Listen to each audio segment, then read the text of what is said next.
Telescópio começando, seja muito bem-vindo ao nosso programa. Você que se liga com a gente através das redes sociais, eu peço a você um carinho especial pela gente aqui, que é curtir a nossa página, compartilhar com os seus amigos para que nós possamos chegar em mais pessoas e também fazer desse programa cada vez maior. Então, se você puder compartilhar aqui com a gente, nós agradeceríamos muito, mas desde já vamos trazendo aqui para você, então, a respeito do nosso programa. Então, já iniciando falando aqui a respeito de um tema muito importante, né? Nós estamos aí em meio a uma pandemia que tem reflexos psicológicos muito sérios e que nós precisamos entender, precisamos também saber olhar dentro das nossas casas, dentro dos nossos familiares, aí, quais são essas necessidades. E para conversar aqui com a gente, a psicóloga Maria Célia Terra. Eu agradeço muito, Maria, pela participação aqui com a gente. Seja muito bem-vinda ao Telescópio, tudo bem?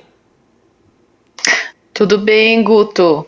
Eu que agradeço o convite de participar aqui com vocês. Muito bem. Maria Célia, primeiro eu gostaria já de perguntar para você, né? Hoje, já há alguns meses nós passando por esse isolamento social, algumas mudanças, tudo. Já se pode sentir reflexos disso dentro dos consultórios, dentro dos atendimentos psicológicos?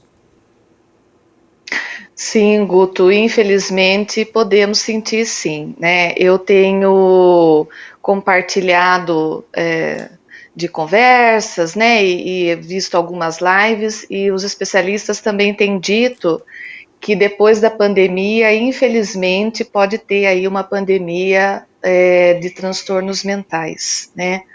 Porque o isolamento tem se prolongado, principalmente aqui no Brasil. Como você falou na chamada, né, as crianças, os idosos são os que mais estão sofrendo por estarem impedidos, né, mais de sair, os idosos pelas comorbidades, pelas doenças que já têm, as crianças porque o meio social principal delas, que é a escola, não está, né, tendo nesse momento. Então, é a população que mais tem sofrido durante a pandemia. Olha só, e conta um pouquinho pra gente como que tá então, vamos dizer assim, justamente essa questão das crianças e dos idosos, né? Você citou, né, que eles tiveram, vamos dizer assim, uma mudança muito abrupta, né, no convívio social deles, né? Ou os idosos porque tiveram que parar de receber as visitas, ou as crianças por conta da falta de escola. Como que isso acaba acarretando, acaba impactando eles? Sabe, Guto, pensando nas crianças, né, primeiro, o meio social principal da criança é a escola, e as escolas, as aulas foram interrompidas, né, abruptamente. Ter aula online não é a mesma coisa do que estar em contato presencial com as pessoas, né, com os amigos, com professores, né, e isso está se prolongando muito. Então, assim, tem algumas crianças que estão gostando de ficar em casa porque estão aproveitando mais o tempo com os pais, com a família, mas é a minoria, né? A grande maioria não está gostando disso, né? Porque não está brincando, muitas não têm acesso às aulas, né? Nós temos que lembrar disso, porque não tem internet, muitas estão sofrendo situações de violência nas casas, né? Então, isso complica mais o que já é difícil, que é o isolamento, né? Em relação aos idosos, como você falou, eles estão sem receber as visitas, muitas vezes, a maioria às vezes ia ao banco, ou pagava alguma conta, ou ia fazer alguma compra no comércio, e isso, infelizmente, também não está podendo acontecer no momento, né? Mesmo com a reabertura, muitos continuam em isolamento devido às doenças já pré-existentes, né? Então, os cuidados continuam muito rígidos nesse sentido, né? Aliás, para todos, né? A gente tem que ter esse cuidado ainda, né? Nós temos um vírus aí que é desconhecido ainda, e o que a gente tem para minimizar, né, os riscos de pegá-lo, são as medidas preventivas aí sanitárias que a gente está adotando, né? Então, uso de máscara, álcool em gel, mas principalmente ainda o isolamento social. Muito bem, e falando justamente a respeito das crianças, né? Acho que vamos dizer assim, acho que uma das grandes dificuldades também que tem sido apontadas aqui é a mudança, vamos dizer assim, daquele contato com o professor, que é alguém, de certa forma, treinado para as dificuldades de aprendizado que a criança tem e transferir isso muitas vezes para os pais ali, né, que muitas vezes não tem a paciência, não tem o treinamento, tudo, e que por mais que o professor faça, às vezes esse contato pessoal ali é muito diferente, né, e que você vê também que às vezes nas crianças até o aprendizado dela fica um pouco mais difícil nesse tempo. Sem dúvida, né, Guto? Apesar dos professores estarem se desdobrando, né, para atender essas crianças de modo online, remoto, né? Eu acredito que os professores sejam a classe que esteja trabalhando mais nesse momento, né, fora os profissionais de saúde. Mas é muito diferente você estar com o aluno, né, e passar, de repente, essas atividades para a família, que, como você falou, nem sempre tem instrução, mas também nem sempre tem a paciência. E nós devemos lembrar do seguinte: às vezes tem mães, pais, professores aí, avós, enfim, familiares professores, mas naquele momento com a criança, eles não são professores. Eles são a tia, ou a avó, ou a mãe, ou o pai, ou a irmã, o irmão, enfim. Então é uma outra relação, né, que nem sempre é muito harmoniosa para ensinar a criança ali. Mas eu penso também que nesse momento, né, claro que o aprendizado é uma coisa essencial para a vida de todo mundo, mas não é a coisa mais importante. Né? O ano, infelizmente, acabou se estendendo no isolamento social, então o que não deu para aprender agora, é possível aprender depois, sim. Nós não temos uma idade certa para aprender as coisas, podemos aprender durante a nossa vida inteira. Né? Senão não teriam pessoas idosas que pudessem frequentar a escola e felizmente temos isso, né? É possível. Então, eu acho que esse não é o maior problema. Né? O aprendizado, ele pode ser recuperado futuramente. Então, acho que chama muita atenção isso, né? E você estava falando também do círculo de contato para os idosos também, né? Eu acho que é algo que nós já tivemos algumas entrevistas aqui, onde se foi citado a respeito disso, né? Que o convívio com outras pessoas, contar histórias, conversar, tudo é muito importante para os idosos, até para manter mesmo a saúde mental dele, cognitiva mesmo dele, né? E isso você vê que talvez possam aparecer também alguns problemas decorrentes a isso, dele não ter esse contato tão próximo com as pessoas, essa conversa, esse relembrar das memórias e tudo. Sim, sem dúvida, né? É o meio social também dele que está prejudicado no momento. Nós podemos, claro, lançar mão das tecnologias, né, que estamos tendo acesso, né, igual nós aqui conversando através do vídeo, WhatsApp, ligações telefônicas, enfim. Mas também temos que lembrar que tem muitos idosos que não têm acesso a esses recursos, né? Então, pessoas próximas, amigos, familiares, dá uma ligadinha, passa de vez em quando, não precisa entrar na casa, mas passa para saber como é que tá. Isso faz muita diferença, né, para a pessoa. Tem também idosos que são sozinhos, né, que não moram com familiares. Esses eu acho que o cuidado é redobrado, né? Sempre tem que ter alguém, né, uma rede de apoio ali para saber se essa pessoa está bem, ligar a cada 2 dias ou ligar todo dia, né? Isso é primordial, né? Porque o risco de adoecimento mental, né, principalmente um estado mais depressivo, né, isso é bem possível de acontecer. Muito bem. E Maria Célia, falando agora assim a respeito de algo mais geral, né, acho que atingiu a todo mundo, né? Esse medo generalizado, o medo vamos dizer assim, de sofrer com a doença, a própria morte, ou de perder alguém que ama o tempo todo, vamos dizer assim, tá se policiando quanto a isso tudo. Isso gera algum impacto também na maioria das pessoas, que talvez possa andar aí para algum problema, assim? Pode gerar, né? Não dá para a gente generalizar, né, Guto? Mas nesse momento eu penso que o medo, um pouco de medo é bom, né? Nós temos mesmo que ter um pouco de medo do vírus, nós não o conhecemos, né? Ainda os estudos estão vendo as consequências de quem pegou.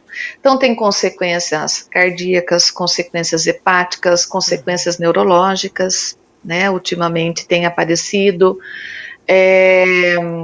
Então, acho que um pouco de medo é saudável, né?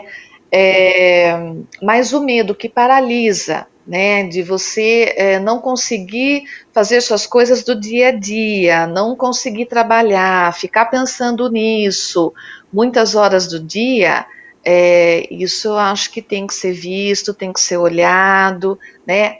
Agora, eu penso que todo mundo tem medo, né, de algo desconhecido. Não sei se todos têm medo da morte, mas é algo que vai acontecer, mas eu penso que a maioria não quer morrer, né? A maioria quer viver, né? E viver bem. Então, a gente tem que distinguir, né? Aquele medo que é bom, né? Que faz com que eu tenha cuidados comigo para evitar o contágio, né? Do vírus, assim como outras coisas também.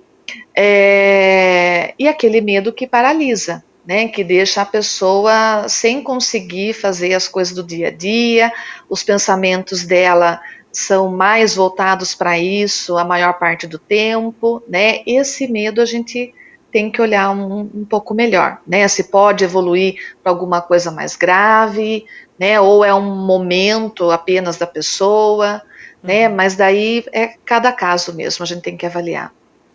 Muito bem. E também, Maricela, é algo que foi falado bastante, né? Seria a respeito, vamos dizer assim, da questão financeira propriamente dita, né? Muitos empregos tiveram impacto, muitas áreas tiveram, vamos dizer assim, um impacto muito forte, algumas menos, algumas mais, mas todo mundo, de certa forma, sentiu, né? A questão dos preços também, tudo. Isso também, é necessário, muitas vezes, essa pessoa, ela ver se ela não está lidando com tudo isso de uma forma um pouco, vamos dizer assim, um pouco ruim, que ela deveria procurar ajuda, porque isso pode ser também algo que vai gerar nela aí alguma necessidade de ajuda? Sabe, Guto, a nossa saúde mental, ela não se restringe a nos cuidarmos apenas, por exemplo, indo a um psicólogo ou a um médico psiquiatra, né? A nossa saúde mental é um conjunto, né? Então, eu preciso estar bem, vamos dizer assim, biologicamente, né? Então, eu preciso estar saudável, meu corpo precisa estar saudável, mas o meu ambiente também precisa estar saudável, né? Então, eu preciso ter acesso aos serviços de saúde, eu preciso ter acesso minimamente a lazer e cultura, e eu preciso ter acesso a um emprego, né? Como que a gente sobrevive sem dinheiro? Ninguém sobrevive totalmente sem dinheiro nenhum, né?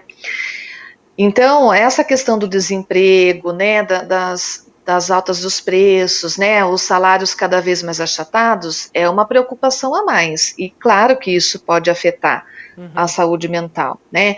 Então, sim, acho que é válido a pessoa buscar ajuda, né? Então, nos centros de saúde, né, nas unidades básicas de saúde do bairro, nos CAPs, né, que também são os centros de atenção psicossocial, ou então no seu médico de confiança, no seu psicólogo, enfim. Mas tem que ter também uma política, né, social, uma política pública, né, porque não adianta a gente ficar também buscando que a pessoa lide melhor com isso só, né, se ela não tem chance, se ela não tem acesso a uma vaga de emprego, né. Não, de fato mesmo, né? É um conjunto todo, né?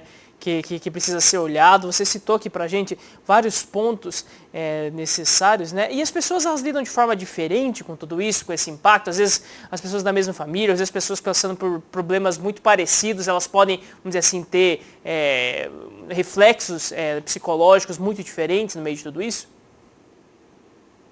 Sim, tem pessoas que lidam cada um vai lidar de uma forma, né? Então tem pessoas que conseguem lidar de maneira mais saudável com isso, né? No sentido de não desistir, não perder a esperança, né? De procurar emprego ou então de se cuidar, né? De buscar uma ajuda profissional. E tem pessoas que já têm uma outra maneira, né? De lidar com isso, né? Que ficam mais paralisadas, né, perdem a esperança mais rapidamente, né, enfim, são vários fatores aí que influem, né, é muito difícil destacar um ou dois, enfim, é muita coisa. E justamente para aproveitar, né, esse tempo, acho que algo que o pessoal tem falado bastante, tentar ver a parte boa, tentar, de certa forma, utilizar nesse tempo, muitas vezes que as pessoas têm que permanecer nas casas para buscar, de alguma forma, crescer no meio de tudo isso. É importante também você, de certa forma, traçar um método ali, uma rotina para que você continue, de certa forma, dando alguns passos em outros setores da vida e talvez outros fiquem parados nesse momento? Sabe, Guto, tem sim algumas coisas que são interessantes se fazer, e isso já foi falado no começo da pandemia, né? Muitos especialistas já falaram. Então, isso que você citou de manter a rotina é muito bom, né? Então, você, mesmo que não esteja trabalhando fora, esteja trabalhando ainda remotamente, eu acho que, infelizmente, a maioria tem feito isso, né? Mas existem ainda pessoas trabalhando dessa maneira. Então, tentar acordar, né, no mesmo horário que você sairia para trabalhar, fazer as suas atividades como se a vida tivesse ocorrendo, como se a pandemia não estivesse aí, vamos dizer assim, né? Colocar uma roupa mais adequada para trabalhar, lógico, não precisa sair, aliás, ficar em casa com a roupa que você sairia, mas, né, não ficar de pijama só, né, no caso. Então, isso é interessante, né? Então, por exemplo, para as crianças, né, que estão tendo aulas online, então, fazer com que ela tenha um espaço adequado, que ela consiga ver aquela aula, né, fazer com que ela levante perto do horário, né, que ela consiga se arrumar ali minimamente, enfim, tomar uma refeição antes da aula começar, como se fosse para a escola normal, né? Isso ajuda muito. Também resgatar o que a gente gosta de fazer, né? Às vezes a gente vai deixando, conforme vai ficando muito em casa, ou então ter, né, o acesso à rua mais restrito, a gente vai deixando de fazer coisas que antigamente a gente gostava. Então, retomar isso, né? E também pensar em situações conflituosas, né, que todos nós passamos durante a nossa vida por situações conflituosas, e como que a gente reagiu diante daquela situação. Então, relembrar isso ajuda a fortalecer, né, e a enfrentar esse momento que está se estendendo, né, e que está muito difícil para todos, infelizmente. Muito bem. E existem alguns sinais, alguns pontos assim que seria legal de ficar atento, principalmente quem tem o contato direto então com as crianças, também com os idosos, né? Às vezes algumas mudanças no comportamento deles, tal, que seria legal ficar atento até para orientar às vezes a buscar uma ajuda. Qualquer mudança brusca de comportamento, né, eu acho que já acende um sinal, né, é um sinal de alerta aí. Então, por exemplo, dormir muito ou dormir muito pouco, também alterações no apetite, né, a pessoa que está comendo exageradamente ou não está comendo quase nada, um isolamento social dentro da própria casa, né, por exemplo, no quarto, na sala, enfim. Então, ficar atento a esses sinais, né? Às vezes também um humor um pouco mais deprimido, algumas falas mais negativistas, né? Isso pode ser algum sinal de que algo não vai bem, né? Sempre é interessante buscar, né, a ajuda de um especialista, né, para verificar se isso está patológico ou não, né, se isso está dentro de um saudável, um novo saudável aí, que também essas coisas são esperadas durante uma pandemia, né? Agora, quando isso se prolonga muito, quando você vai vendo que a pessoa não consegue sair dessas situações, né, desses pensamentos mais negativistas, elas, né, isso daí eu acho que seria interessante, sim, buscar daí uma ajuda. Muito bem. E os atendimentos, né? Sei que no começo da pandemia houve uma liberação, né, para que os psicólogos pudessem atender via videochamada. Tudo isso continua? As pessoas muitas vezes, não, eu preferia ainda não ir até o consultório, fazer por videochamada. Isso é possível ainda? Sim, é possível, né? O Conselho Federal de Psicologia liberou, né, para que inclusive no começo da pandemia, para que psicólogos que não estivessem cadastrados ainda nessa forma online se cadastrassem, e depois teve um procedimento lá que eles liberaram, né, para todos de forma indeterminada, né, porque antes tinha uma burocracia, né, para fazer isso foi liberado sim pelo Conselho Federal de Psicologia. Tem muitos colegas que estão atuando na forma online ainda, eu inclusive só estou atendendo online, né, então acho que tem muita gente ainda preferindo dessa maneira e acho que isso vai perdurar, não acredito. Muito bem. E Maria Célia, falando agora um pouquinho dessa situação que nós já passamos, né, por tudo isso que você tem visto assim, dá para se tirar algo, vamos dizer assim, de bom de tudo isso? Você vê que talvez alguns pontos aí que as pessoas elas muitas vezes negligenciavam foram e ficaram mais evidentes aí durante essa pandemia, que a gente vai conseguir tocar para frente talvez com um pouco mais de humanidade? Olha, Guto, é uma reflexão difícil. Eu não sei te dizer isso, sabe? O que a gente sabe é que assim, que nas situações de crise também são momentos de grande potencial, né, das pessoas serem criativas. Mas nem todos conseguem ser muito criativos, né? Eu acho que tem muitos fatores aí que influenciam. Então, para as pessoas que conseguiram, por exemplo, ter uma criatividade no emprego, perdi o meu emprego, mas eu investi o dinheiro que eu recebi num negócio próprio, né? Por exemplo, pequeno, mas próprio, né? Isso é uma criatividade, né? A gente tem visto acontecer muito, reportagens, inclusive, noticiando isso a todo momento. Mas tem muitas pessoas que não conseguem isso, né? Tem muitas pessoas que já estavam desempregadas e não tiveram essa renda, né, para investir. Tem muitas pessoas também que já estavam num processo, de repente, de adoecimento psíquico, né, ou de sofrimento psíquico, e durante a pandemia a tendência é se intensificar. Né? E daí a criatividade ela fica prejudicada nesse sentido. Dá para tirar coisas boas? Eu acho que dá, né? Mas eu não sei o que ainda, não sei te dizer, né? Acho que a gente tem que esperar passar para ver também como as pessoas vão reagir. Infelizmente, eu tenho acompanhado, né, alguns estudos e alguns especialistas, né, inclusive da Fiocruz, que é uma das instituições que estão aí na luta, né, para ter uma vacina. E o que eu tenho ouvido muito é que, infelizmente, depois da pandemia do Covid, nós teremos uma pandemia de saúde mental. Né? Então, eu não sei se eu estou sendo muito pessimista, né?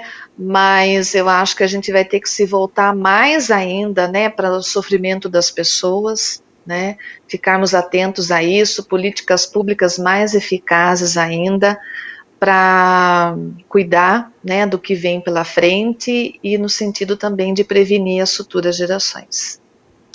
Ou seja, é tempo mesmo de intensificar ainda mais o cuidado, o carinho, tanto com o olhar, né, para a sua saúde mental, como para daqueles que você ama, tudo, né?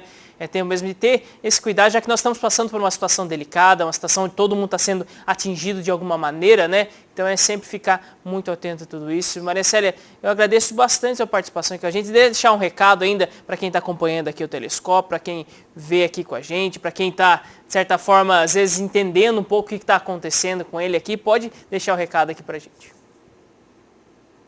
Eu acho que o recado que eu deixaria, Guto, é assim, como tem se estendido muito isolamento social, né?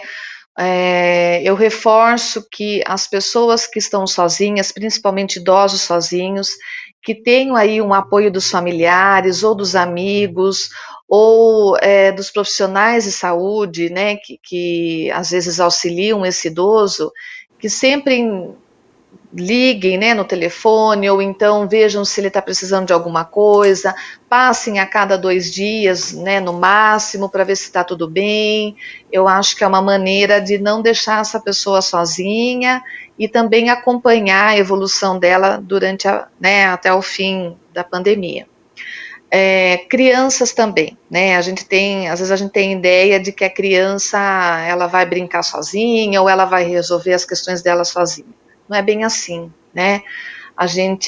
A criança camufla também muita coisa, esse sofrimento psíquico, então ficar atenta a essas alterações de comportamento bruscas, né? É o principal. E também acho que dá, né? Tem algumas coisas que dá para fazer agora, né? Então, por exemplo, você tem o contato do colega do seu filho que também está tendo os mesmos cuidados que você, que a sua família, enfim.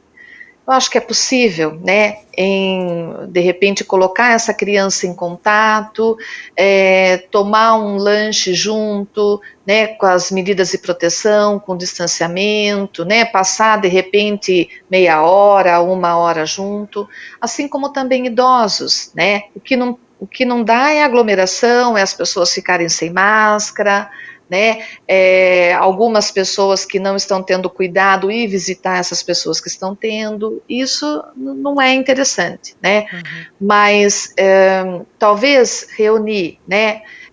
Uma pessoa ou outra na casa, né? Para algo rápido, né? Para uma conversa rápida, mas carinhosa, afetiva, isso muda, né? Muda a perspectiva da pessoa durante o tempo a mais que ela precisa passar em isolamento. Acho que esse é o recado. Tá certo. Muito obrigado, então, pela participação aqui com a gente. Conversou com a gente aqui no Telescópio Maria Célia Terra, ela que é psicóloga aqui em Itapetininga, falando justamente a respeito dos cuidados aí que devem ser redobrados com as crianças e os idosos nesse tempo de isolamento social, por todos os reflexos que isso pode ter na saúde mental deles.